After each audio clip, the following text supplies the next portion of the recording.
I wish I had psychic powers. I mean, who doesn't? What would I do if I had psychic powers? What would you do if you had psychic powers? Huh? Because I would probably turn into a villain. Most likely. Most definitely. Especially if I was like powerful enough so that I could do shit without anybody being able to do anything about it. I would most likely. Yeah, anyway. Look what I bought. The poster is pretty lit, right? It's Shinobukocho from Demon Slayer. I'm not a big fan of Shinobukocho, but the poster is lit. Even though a part of the drawing is weird, like the anatomy of a human body doesn't work that way, but overall the poster is fine. Yeah. What up, Sims? Welcome to the video. Today we're going to be talking about Akira. The movie, the anime movie. It's pretty amazing, right? It's Akira. You've definitely heard of Akira if you're in the anime community. It's acclaimed as being one of the greatest anime movies of all time, right? But yeah, Akira is a 1982 manga written by Katsuhiro Otomo. The anime adaptation was released in 1988, and like back then the animation was praised a lot, and even today, like, it stood the test of time. Even today, as I watch it, I think the animation is pretty amazing. Especially like there was a scene where a kid was talking to a dude in a black suit. You'll see that in the loop in the background. Like the movement of the mouth of the kid was very, like, it was very interesting the way they animated it, especially in the loop that you see in the background. Like, there's no sound, right? So it enables you to really appreciate the movements of the characters, of the different parts of their bodies. It's amazing how this thing is animated, even per today's standard. Look at his mouth. It's so nice. Also, this reference, nobody talks about this. I don't know if you guys know, but the helicopter flying behind the dude's head is like, I don't know if I'm the only one who noticed this. I'm definitely not, right? It's like when a crow is flying behind an anime character's head and going caw caw. I don't remember the context, like for what purpose they do this, like the crow flying behind or like through someone's head. But I think it's like when someone is completely oblivious to something or something like that. I don't remember. But anyway, yeah, let's go back to Akira. So, Akira is a story that illustrates the pain, the suffering, and just the rebuilding process and the trauma. Get it? Trauma. Tora, tiger, Uma, horse, trauma, trauma. Huh? It's funny. Laugh, please. Anyway, the trauma of that ensued the bombing of, you know, the two cities in Japan during World War II. So it illustrates that and the rebuilding process afterwards, and the fear of such an event happening again, a fear that was justified in Akira because it fucking happened again. But IRL, you know, it didn't. But yeah, Akira is set in 2019. Back then it was in the future. In 1988 it was set in the future, 31 years in the future. And wait, does it make 31 years? 1988, 12. Oh yeah, it's exactly 31 years. Oh. Wait, it is 31 years, right? Yeah, it's 31 years. Oh. I thought it was just like fictitious, but it was actually 31 years as like relative to when the anime was released. Damn, I'm stupid, I didn't even count. Anyway, I just figured that out, like literally right now. Yeah, it's set 31 years in the future in 2019, but right now it's in the past. Anyway, after like 31 years after World War III. You know, World War III, which occurred because some kid named Akira farted and caused a big explosion, which like sparked that World War III. And then the big explosion destroyed Tokyo, and then they rebuilt Tokyo, and now there's Neo Tokyo, which is like a post-apocalyptic Tokyo. And there are a bunch of delinquents there, and one of those delinquent gangs, groups, whatever, is the Capsules. The Capsules, which whose leader is Kaneda, and there's another dude in the Capsules whose name is Shima Tetsuo, the main character of Akira. Yeah, no, the main character of Akira isn't Akira, it's Shima Tetsuo. For once, for once I didn't say, oh yeah, this anime, Akatsuki no Yona follows Yona, Anyway, am I stupid? Anyway, so,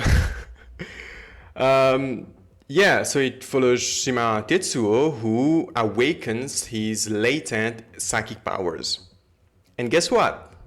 Just like I would, he turned into a villain. Because he was always, he always felt small. He always had this inferiority complex, right? He wanted to prove himself to Kaneda, the leader of the Capsules, and his childhood friend, or like his best friend even. He wanted to prove himself because it always felt like Kaneda was babysitting him.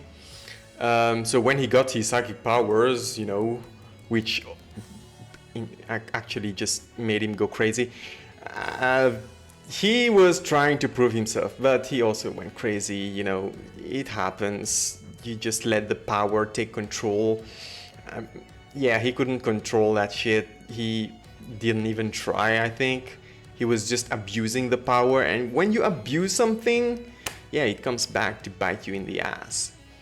Well, I'm not gonna go into the details of that because that would be a huge spoiler. I always say that, but I'm probably already spoiling.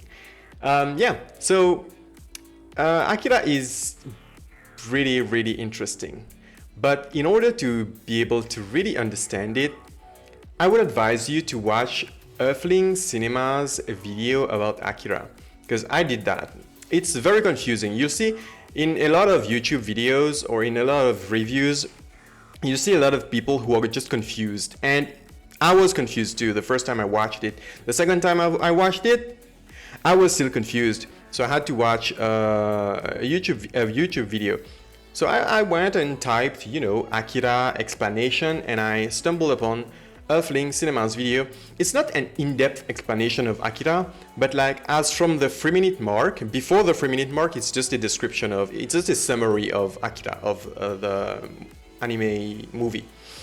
But beyond that, as from the 3-minute mark in Earthling Cinema's video and beyond, it gives a summary of what message is the author is trying to convey through this movie, and it basically explains the gist of the message that they are trying to convey, and it really helps to understand the movie, not in detail. If you want to understand it in detail, go read the manga. I haven't read it. I will not read it. Or watch a video that describes it in even more detail. But I feel like for people who just want to understand what's going on a surface level and enjoy the movie, watch Earthling Cinema's video as from the 3-minute mark. And because if you've already watched it and you remember what happens in it, you won't need the part before the 3-minute mark, because it's a description, it's just a summary.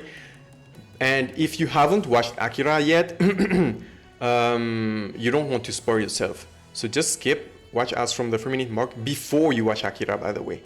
It will be useful. You won't be spoiled.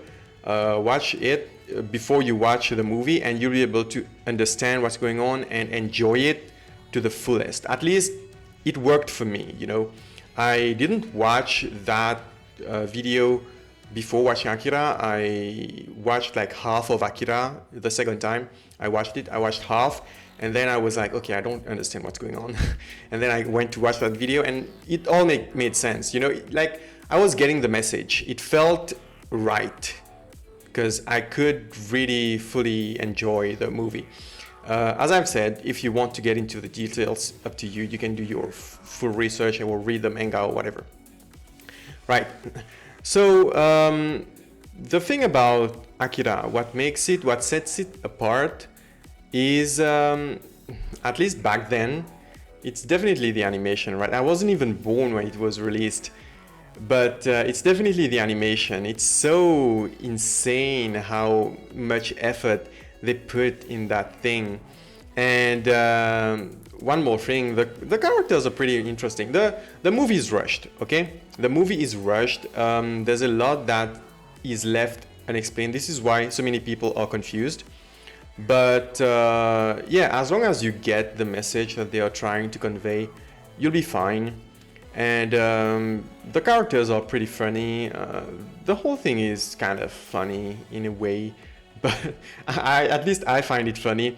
Overall, it has a gore mood, a gore atmosphere, because it is actually a seinen action sci-fi manga or anime. The soundtrack is amazing. The soundtrack fits the atmosphere perfectly, you know. So you got the animation, great, amazing animation, great soundtrack. The atmosphere is just nice and chill. The characters are kind of funny, you know. They are lively. You don't get bored while watching Akira. You just get confused. That's all. And yeah, it's just a great ride to watch that movie. And you know, I really appreciate it because I could kind of relate to Tetsuo, because I also wanted to prove some things to other people in my life, you know. I was always doing things to try to prove myself to others, but I was never able to do it. Tetsuo got this opportunity, but unfortunately, he used his powers in the wrong way. Well, let's just say that I want to say that it ended up bad for him, or maybe it ended up well in a way, you know, because it wasn't all that bad. Or am I just a psycho? I don't know. Maybe I'm just a psycho. But I feel like it ended up well for him. Like, considering everything that happened to him, like, it wasn't his fault, right? It happened accidentally. They say in the movie, okay, that's a little bit of a spoiler, that everybody has this latent power, right? It's just, for some people, it awakens. For some people, it doesn't awaken. For Tetsuo, it awakened, and like, it's not his fault. It just happened because of the rat dude, the rat corrupt politician, the rat-faced corrupt politician. If that dude hadn't tried to kidnap one of the blue kids or green kids, I'm not sure what color they are. Are they blue? Are they green? All I know is that I hate them. I wish they had died, man. I'm sorry. I wish those three kids had died. They were freaking annoying. They really freaking pissed me off. And I don't understand. They were there when Akira was alive. You know, before Akira fought it and destroyed everything, they were there. So they are pretty old, but they are not that old, but they look old. They look older than they should, like on a facial basis. Their face, each of their faces look older than they should, but their bodies didn't. Like, I don't get it. They didn't grow up, they didn't get taller, they didn't get bigger, but their face, their skin just got wrinkly, and the color of their skin changed. And like, that's a side effect of what, actually? Maybe it's explained in the manga, I don't know. I don't care, but I know that I hate them, and that's all that matters. But yeah, Tetsuo was basically a victim, and then he wasn't a victim anymore, he was just a freaking criminal. But yeah, he was a victim at first because of the corrupt politicians, because of this post-apocalyptic society that actually, did society have an effect on his psyche? I don't know. I feel like it was just his inferiority complex. That's how I feel. But maybe it was, you know, the lasting effects of a society that failed to educate the teenagers who all turned into delinquents and stuff like that. I don't know. I can't think in such a complex way for long. But yeah, he ended up becoming a villain. And, you know, he felt powerful. He was able to bask in power for a while, you know, enjoy his newfound abilities, which is good for him. And you know, he met his end. Yeah, I think that's it. I'm going to rate Akira an 8 out of 10. It definitely deserves that score, and it could even be rated better than that, but for me personally it's an 8 out of 10, even if again it is rushed, even if it doesn't really explain everything, even if it will leave you confused. It's actually an amazing anime. So yeah, that's it for me. Make sure to subscribe, give a thumbs up and comment, and yeah, thank you for watching. See you next time. Bye bye.